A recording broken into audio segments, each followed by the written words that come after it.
Happy Lord's Day sa bawat isa at salamat sa Panginoon sa kanyang biyaya na naghatid sa atin dito sa lugar panambahan upang i-celebrate ang Lord's Day, ang espesyal na araw ng Panginoon. At sa umagang ito, kayo po'y inanyayahan ko na buksan ninyo ang inyong mga Biblia. Dito naman sa aklat ng unang Juan, the first letter of John, chapter 1, verses 5 through 10. No?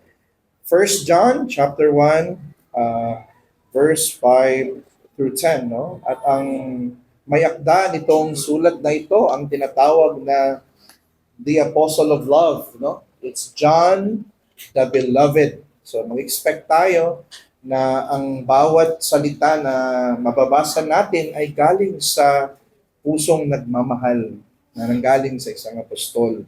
So ito po yung salita ng Panginoon sa umagang ito, verse 5 through 10.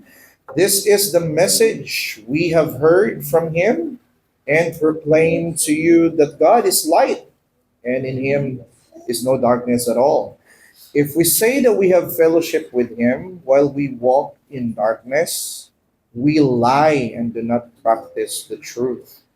But if we walk in the light as he is in the light, we have fellowship with one another. And the blood of Jesus, his Son, cleanses us from all sin. So if we say that we have no sin, we deceive ourselves, and the truth is not in us. But if we confess our sins, he is faithful and just to forgive us our sins and to cleanse us from all unrighteousness. If we say we have not sinned, we make him a liar, and his word is not in us. Let us go to the Lord in prayer. Our Father in heaven, you are the Father of lights, to whom all the graces that we receive in this life emanates from your benevolent hand, Panginoon. Salamat na ikaw bilang aming liwanag, ikaw ang nag-guide ng iyong iglesia sa katotohanan. At ikaw bilang aming liwanag, Panginoon, ikaw ay pinagmumulan ng lahat ng mga kabutihan na aming natatanggap. Kaya kami po ay nagpapasalamat sa iyo. Nawa, Panginoon, ang iyong salita sa umagang ito maghamon sa amin na mamuhay ayon sa liwanag, sapagkat kami naging sons and daughters of light because of our union with Christ. Nawa, Lord, turuan mo kami sa mga katotohanan at ang mga nakakinig ngayon ng salita na hindi pa kaysa ni Kristo ay mahamon na sila'y lalapit kay Kristo at magsisi sa kanilang kasalanan at sila'y makasumpong ng kaligtasan. Give us clarity and illumination for your glory. This we pray in Jesus' name. Amen. I'm pretty aware na recently merong bagong palabas sa sinihan, no? Pero di ko pa siya napanood, The Odyssey, right? So how I wish mapanood ko siya someday, but I'm pretty aware sa story ng Odyssey, no? Sa sulat ni Homer. So as you all know, yung hindi pa nakapanood, no? Ang mga Trojans, yung mga tao na na nakatira sa the Troy, no? Sila yung mga Trojans. At ang mga Greeks ay meron silang malalim na away sa kasaysayan, no? Magkalaban talaga itong Greeks at saka mga Trojans, right? Nagsimula ito nung si Helen, na asawa ni Menelaus, no? Was abducted by Paris, no? At naging Helen of Troy siya, no? Kasi nandun na siya sa Troy. Eventually, so may device plan ngayon ng mga Greeks kasi malaking insulto yon sa kanila, no? Asawa ng hari, kinidnap, na-abduct, nadala doon sa lugar ng kalaban, na pangasawa ng kaaway mismo ng mga Greeks, no? So nag-devise sila ngayon ng plan ngayon na sila ay maghiganti at ibalik yung glory ni Menelaus, no? I don't know how he's pronounced ang kanyang pangalan. Kaya sila, naka-devise sila ng plan, nagpadala sila ng gift, no? Na para daw offering ang kanilang gift na ibinigay para sa mga Trojans, no? And it's what we call the Trojan horse, right? Isa itong higanting kabayo na purportedly is an offering nila sa Diyos-Diyosan ng mga taga-Troy. So tinanggap ito kasi may pagkagullible itong mga taga-Troy, no? Tinanggap nila yung mga offer ng Greeks, no? They don't know that it will bear gifts. So little did they know na ang mga Greeks ay walang intent na atakihin sila from the outside. Ang plano ng mga taga-Griego, atakihin sila in the inside. So ang nasa loob doon ng malaking higanteng kabayo, nandun yung mga soldiers, pati si Odysseus. No? So in that way, natalo nila yung mga Trojans nung nakapasok sila sa loob ng lugar o sa kuta mismo. No? So sa parehong paraan mga kapatid, why did I bring it up? Itong mga kapatid na sinulatan ni John, meron ding mga isang particular na grupo na naging kasapi ng church, that belongs to the church, na nandun sila sa loob ng iglesia. Pero itong grupong ito ay nagkakos ng destructive na mga katuruan na nagbibigay problema sa church na sinulatan ni John. We can call them as the group of darkness, no? Itong mga grupong ito. Nagpapalaganap sila ng mga maling aral tungkol sa ating Panginoong Jesucristo. Take note, nung time na ito mga kapatid, hindi pa ganito ka-establish yung church, no? Nag-grow pa yung church, hindi sila katulad ng iglesia ngayon na may confession of faith na talaga tayo na easily madidetect natin yung mga nagtuturo ng mga maling katuruan kasi may mga creeds na tayo, the Nicene Creed, the Chalcedonian Creed, di ba? Easy na lang pag-identify sa mga false teaching na aanib sa atin, no? Pero sa kanilang panahon, hindi po ito ganoon kadali. Hindi pa sila ganoon develop ang kanilang knowledge, especially ng mga members na ito, no? Itong mga grupong ito, sinasabi nila na sila ay makadiyos. No? They are godly daw. Ngunit ang kanilang mga gawa at ang kanilang mga doktrina ay tahas ang sumasalungad sa kanilang kinukumpisal. So what they claim to believe, their actions are completely at loggerheads, completely at contrast. Kaya naman ang sulat na ito hindi lang naglalayong palakasin ang mga mananampalataya sa kanilang paniniwala, no? Kundi nilalayon din ni John na tugunan. Kaya itong sulat na ito, polemical, may ina-address na kalaban dito si John sa 1 John, 2 John, and 3 John, no? Nilalayo nitong tugunan ang mga maling aral na kumakalat sa mga iglesyang ito at ilantad ang mga taong nakikisama sa iglesia ngunit sa katotohanan ay lumalakad sa kadiliman. In every church, no, there's always a Judas. There's always a fake Christians, no? Jesus as a good shepherd, he chose the 12, but one of them is the son of perdition. Right? And the same goes with the church here na sinulatan ni John, no? So therefore, ang message natin this morning is because God is light, dahil ang Diyos ay liwanag, no? He exposes sin and darkness, and at the same time, reveals our need for grace, no? Yan yung function ng light dito.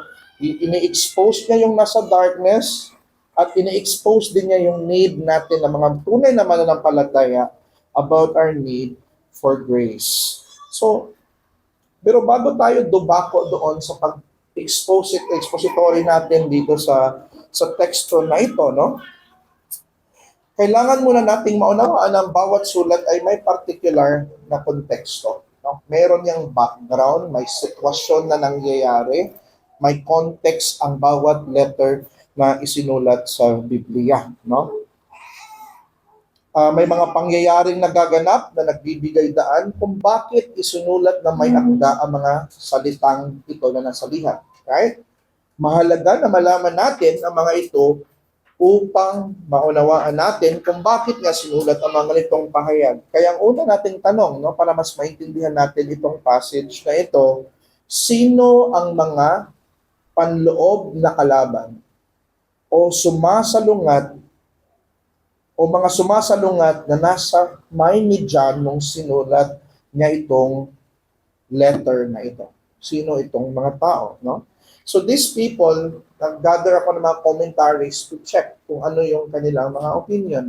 And they are aligned. Magkakaisa sila ng kanilang commentary itong mga Reformed Christians and even non-Reformed Christians, no? Some people here na membro ng iglesia were Jewish people, no? A few of them were recently converted to Christianity na hindi pa ready na i-accept si Jesus as fully God. Gusto na nilang sumunod kay Jesus. Nakita nila na may follower si Jesus, good teacher siya, para siyang si Elijah, si Moses. Sumunod sila. Pero yung mga nandito sa iglesyang ito, hindi pa sila fully na-accept na si Jesus ay fully God and fully man. Okay? As other group here, mix kasi ito mga kapatid, may membro din sa mga iglesia na mga Hellenistic Gentiles. Kasi nung time na ito, sinulat ito sa panahon ng mga pag-boom ng mga philosopher, mga Hellenistic philosopher, Plato, Aristotle. Yan yung mga sikat na mga philosopher sa kanilang time, na near sa kanilang era. 100, 200 years ang gap na lang nila ng mga philosopher na ito, no? So, influence ang mga ito mga Hellenistic Gentiles sa filosofiya ni Plato at itong tinatawag na Gnosticism. Ito yung religion na pinakasikat sa time ng mga apostol that view that there is a separation, dichotomy, or binary separation between material and spiritual, no? Para sa mga Gnostic, ito yung paniniwala ng religion sa kanilang time, ang spiritual, yun yung good. Yung material, mga kapatid, no? Yan yung nanggagaling sa masamang God, no? So meron kasing mga emanations ng God doon sa time nila, no? Na ang Diyos-Diyosa nila, yung pleroma, na nandun din sa absolute light nakatira. No? Parehong light, di ba? Pero yung emanation siya, pinakahuling na emanate doon sa Diyos-Diyosa na ito, yan yung tinatawag na Demayor. Okay? Na siya yung nag-create sa material world na evil. Kaya hindi sila naniniwala na si Kristo ay tunay na nagkatawang tao. Okay? So, he is confronting a community, sabi ni Stephen Smalley, which is divided in its opinion about Jesus. Ito yung community na ito, no? And seriously inclined to heterodoxy, sa maling damnable teachings, no? With the message concerning the life and unity which we found through Jesus Christ. No? Itong grupo na ito that John addressed left the church. So, itong group na ito, di ba, na group of darkness kung tawagin, dating membro nila ni John, umalis itong mga kapatid, nag-form sila ng group, and that's why in 1 John 2:18-19, they went out from us because they were not of us. So itong grupo na ito, mga successionists, umalis sila, no? Umalis itong mga group na ito. These groups went from one house to another, introducing their newfound doctrine. Kaya mapapansin mo sa second John na kung may darating sa bahay ninyo, magtuturo ng maling doktrina, huwag nyo silang pakainin, huwag nyo silang tanggapin. Kasi yun itong grupo na ito, mga kapatid, na nag-create ng maling mga katuruan. That's why John had to write 3 letters, no? Informing these people who were so dear to his heart na kailangan sila maging careful because the false teachers are coming. At sinabi pa niya, ito yung mga antichrist na nagdadala ng mga maling katuruan. So of course, may the antichrist, no? Dadaanan natin yan sa Revelation. Pero may mga tinatawag na antichrists na may plural, which is outworking ng ultimate na antichrist na 666, no? So, kaya sa 1 John chapter 4 verses 1 and 2, papansin niyo dyan, Beloved, do not believe every spirit. Pansin niyo yung ano ni John, exhortation niya. Test the spirit to see whether they are from God. For many false prophets have gone out into the world. By this you know the Spirit of God. Every spirit that confesses that Jesus Christ has come in the flesh is from God. Kasi itong mga tao to hindi naniniwala na si Kristo nag-incarnate. Para sa kanila, si Kristo, illusion lang yun, appearance lang yung incarnation. Okay, kasi sa kanila, yung material, itong flesh, evil ito. Okay?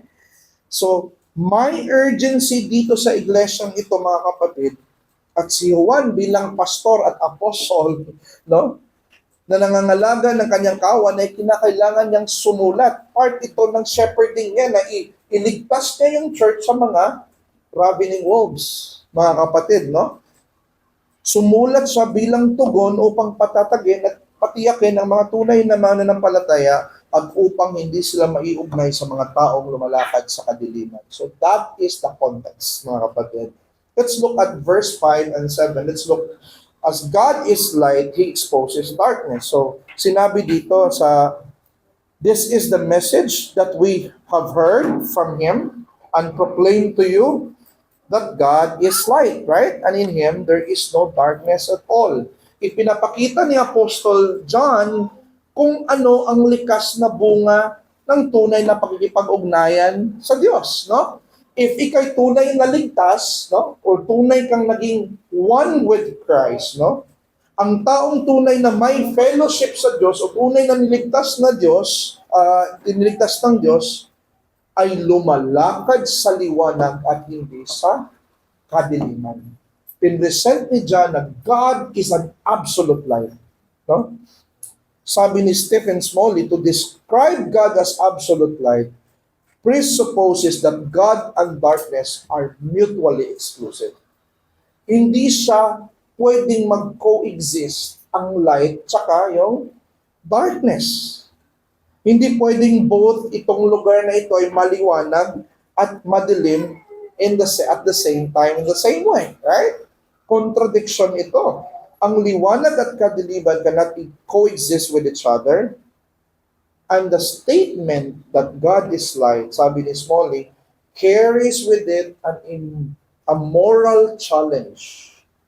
His followers must walk in the light. Sinasabi ngayon ni Juan na ang tunay na may pakikisama sa Diyos na liwanag ay literal na nasa liwanag. Nasa liwanag siya at lumalakad sa liwanag.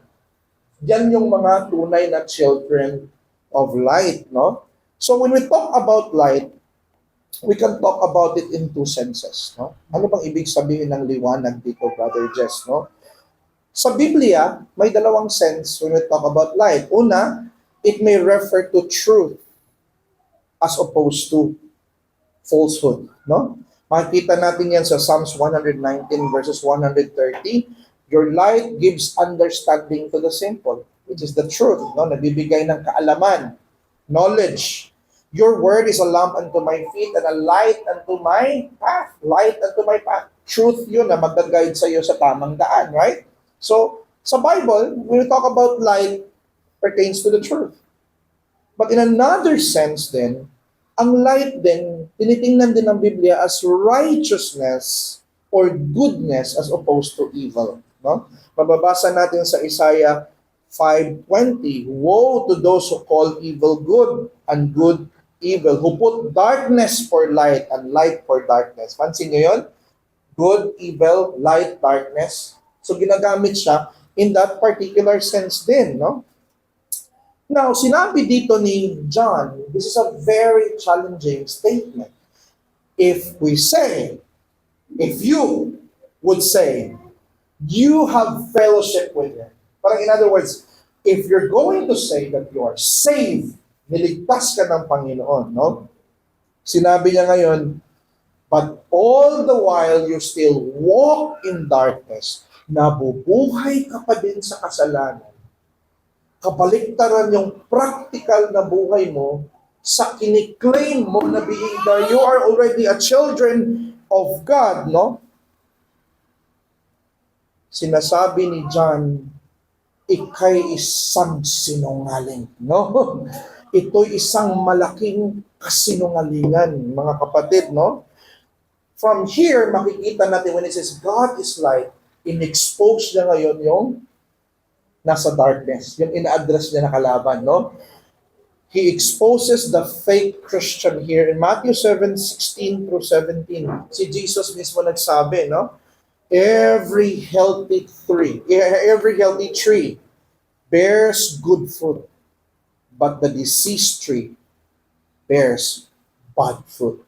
Hindi makikita ang pagiging lehitimo ng isang Kristiyano sa galing at lalim niya magturo ng mga doktrina, kundi nakikita din ito sa kanyang araw-araw na pamumuhay.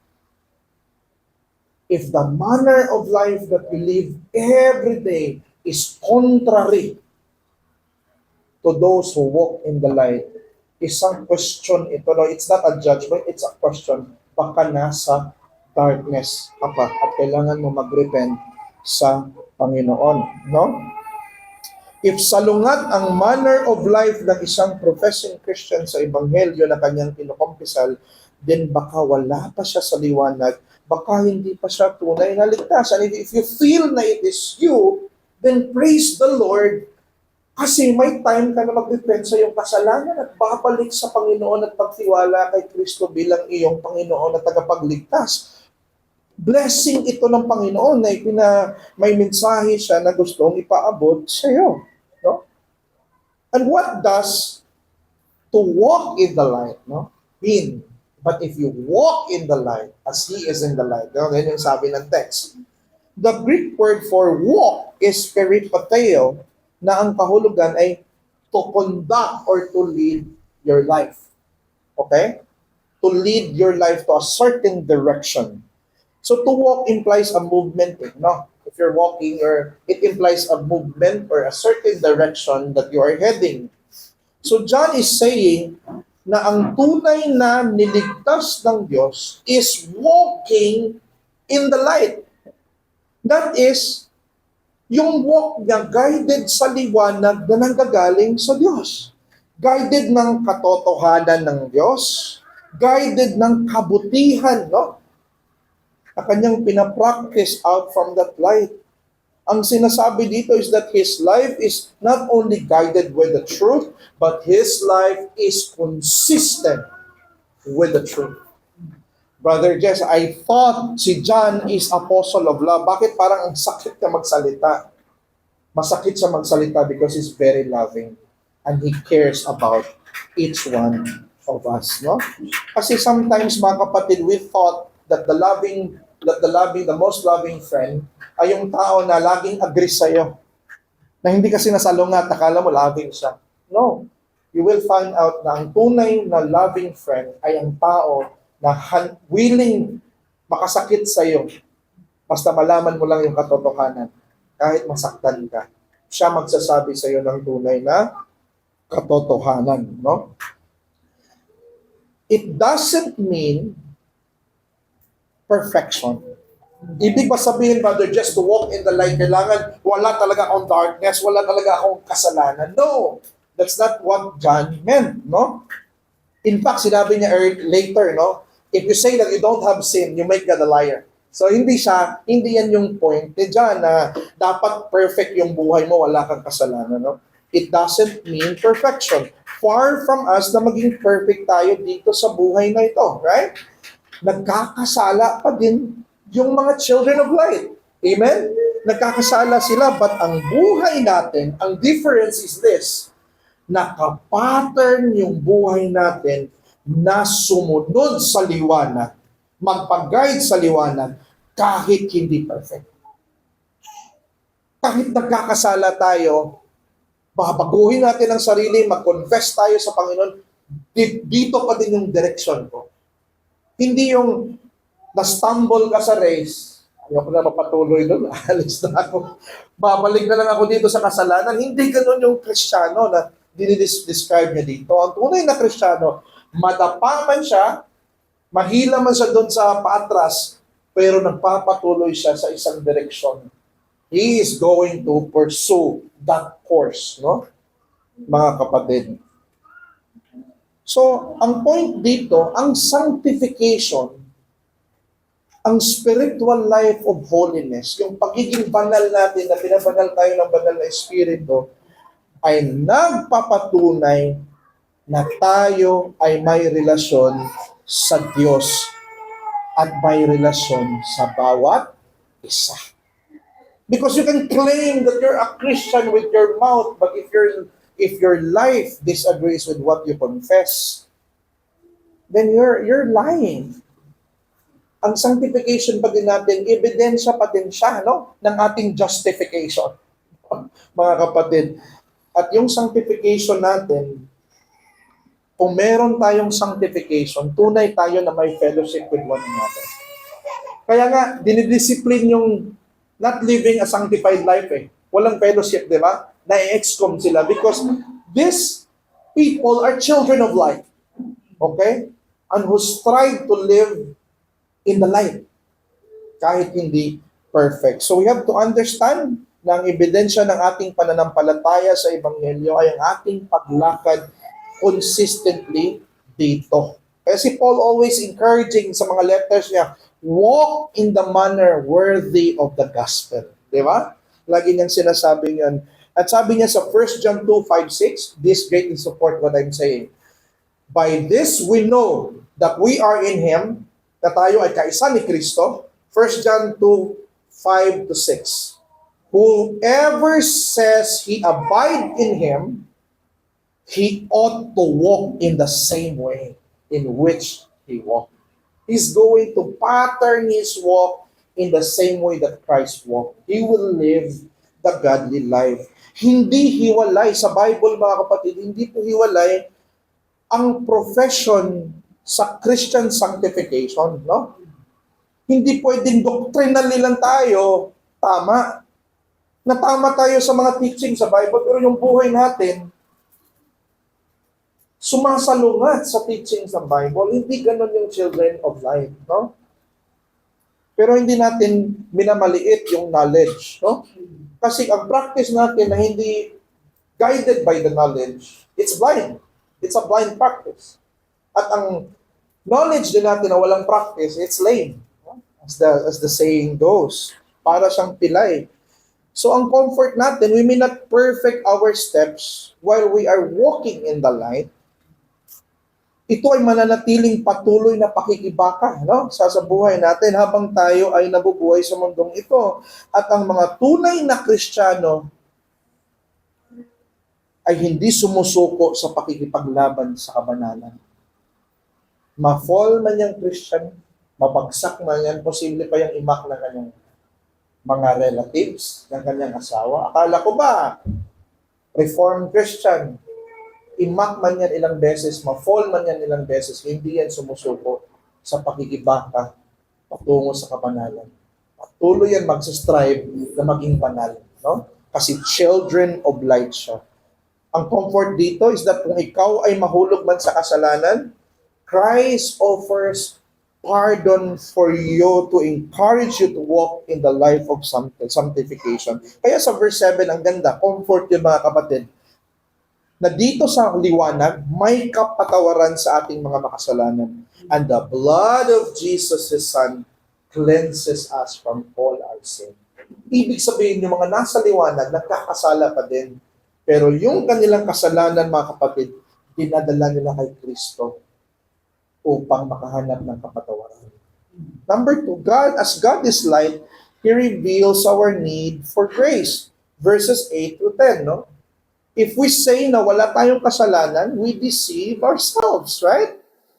And the truth is not in us. If we confess our sins, He is faithful and just to forgive us our sins and cleanse us from all unrighteousness. If we say we have not sinned, we make Him a liar and His word is not in us. So, si Apostle John dito mga kapatid, continue pa din siyang gumawa ng contrast between those that are in darkness and those that are in the light, no?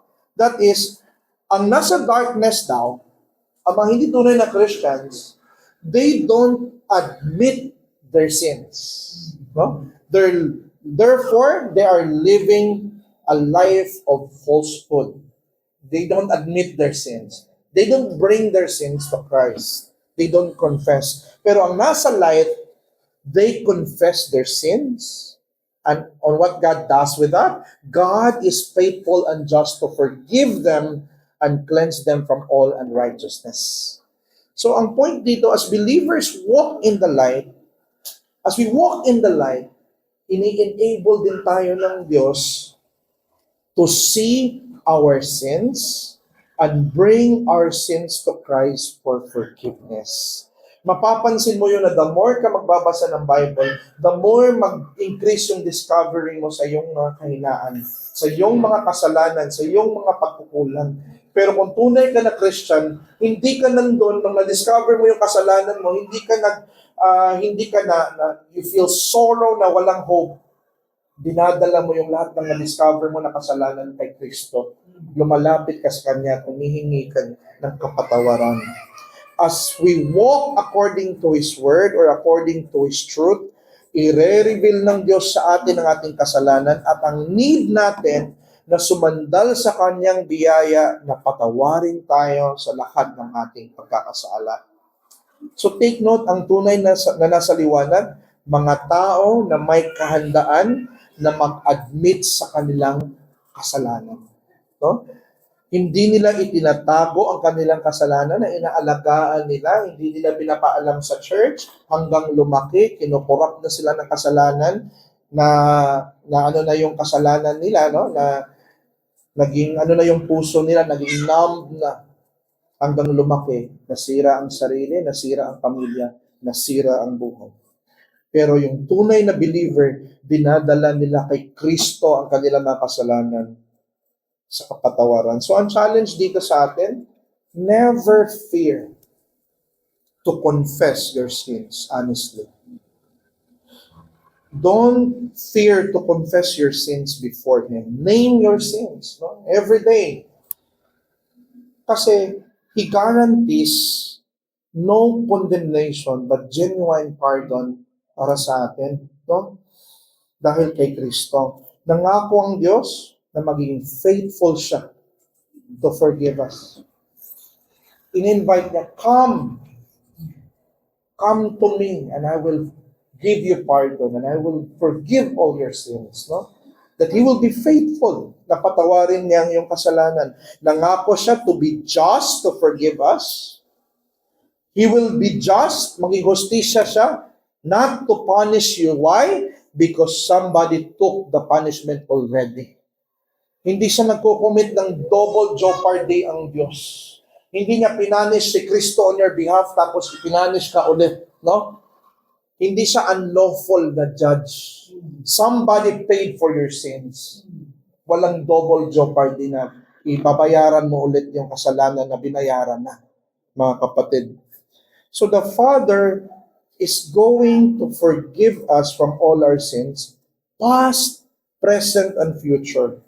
So you have to come because every pardon was there for God, has been paid by Christ, no?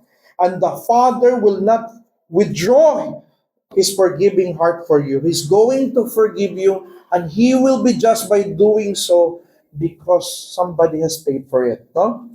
The Lord Jesus Christ. And He will be faithful still to forgive you no matter how far, no matter how vast your sins are. Papatawarin niya ito, mga kapatid, if you're going to return to Him and come into the mercy seats of God in the throne of His grace, faithful and just siya kasi nangako siya sa kanyang anak. If you're gonna die with them, I'll forgive them. As far as the east from the west, no sins are left unforgiven if they come to me. Covenant yan ng Father sa kanyang anak. Kaya faithful and just siya, natuparin yun. Kasi ang anak, faithful and just na tinupad yung kanyang decree. No? Whatever the Father commissioned Christ, Christ faithfully obeyed it. Now the Father will do His side of the bargain. You did that, I will do this for your people. Kaya, ba't di ka lalapit kay Kristo? Kung binayaran niya ng sariling dugo niya ang kapatawaran mo, mas all the more kang lalapit. He is a meek and gentle Savior. He waits for you to come and He will embrace you with the loving arms of God. Magtiwala ka na siya, nagbayad sa iyong kasalanan sa cross, ay siyang maglalapat ng tunay na kapatawaran. So claim the forgiveness that He has paid by His own blood. Sa mga visitors natin na hindi pa ligtas at hindi pa possible, hindi pa nananampalataya kay Kristo, hindi pa nagtiwala na sa buhay na ito, si Kristo lang ang Savior na makakaligtas sa kanila. Ang Diyos, kapatid, ay liwanag. Kaibigan ng Diyos ay liwanag. At ang liwanag ng Ebanghelyo still shines today, offering you a way para magligtas sa iyong mga kasalanan. It offers Christ, the fully God and fully man, that could save you. So come to Christ habang hindi pa huli ang lahat. Why? Because in John chapter 12:36, itong sabi ni Kristo, while you have the light, believe in the light, that you may become the children of light. It uses the word while you still have the light because it indicates na darating ang panahon na hindi na nila makakamtan itong liwanag. Because there will be a time na huli na ang lahat. That this grace will not always be available. Nakagaya ng ark ni Noah, na there was a time na i-invite ang mga tao to get inside, but there will come a time that it is God, not Noah, will close the door. It's God who close the door. And grace will be over. And the Bible says in Amos 5:20, is it not the day of the Lord darkness and not light? Is it not gloom with no brightness in it? Kasi pagdating na sa second coming ni Christ, hindi na light of salvation ang ibibigay niya.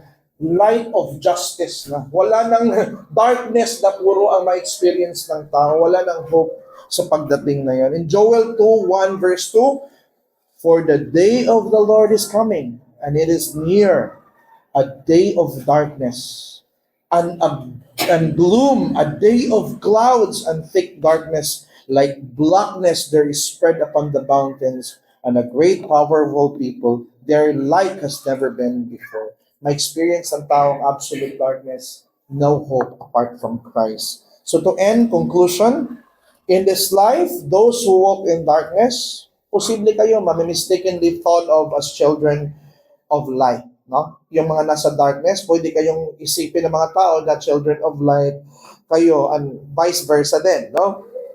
And those who walk in the light may be falsely accused to be of darkness. Pero mga kapatid, hindi mo natin perfectly kilala sino children of light, sino children of darkness. But God will one day bring to light in all things in His return. Yun na yung final excommunication. Hahatiin na niya yung sheep at saka yung goat. And happy are you who found refuge in Christ right now. Happy shall you be. You will be able to see the light of glory. So right now, challenge natin, let us walk in the light with great pleasure as that light will continue to become increasing and increasing until it ushers us into the consummation na ma-enjoy natin ang Lamb to be the light of the world, to be the light in the New Jerusalem. What a great God and Savior that we have right here. Let's pray to the Lord. O Lord, our Father, you are the Father of light. In you, Lord, walang darkness. Pero sa aming buhay, Panginoon, as we are children of light, habang nandito kami sa mundo, marami pa kami mga kasalanan, Panginoon, na nagagawa. Marami pa kami mga kahinaan. Marami pa kaming pagkukulang to live as the light of the world. Pero salamat, Lord, na itong mga kasalanan na meron kami, yung mga natitirang darkness sa buhay namin, ikay nag-offer na ito'y mapatawad dahil kay Kristo. Kaya salamat, Lord, na sa mga kasalanang unworthy, undeserving, kagaya namin, nag-offer ka ng kapatawaran. Nag-invite ka sa amin na lumapit kami sa iyo at patawarin mo kami. Thank you, Lord, for that great offering of forgiveness in us. Nawa yung mga tao na nandirito na hindi pa lubusan nakakilala sa iyo, mahamon nawa sila, Lord, na magtiwala sila kay Kristo na kanilang tagapagligtas at akuin nila na hindi sila makaligtas sa kanilang sarili, kundi ang Panginoong Jesus. Salamat sa iyong biyaya at ikaw ang may exalt sa araw ng pagsamba na ito. Sa ngalan ni Jesus. Amen.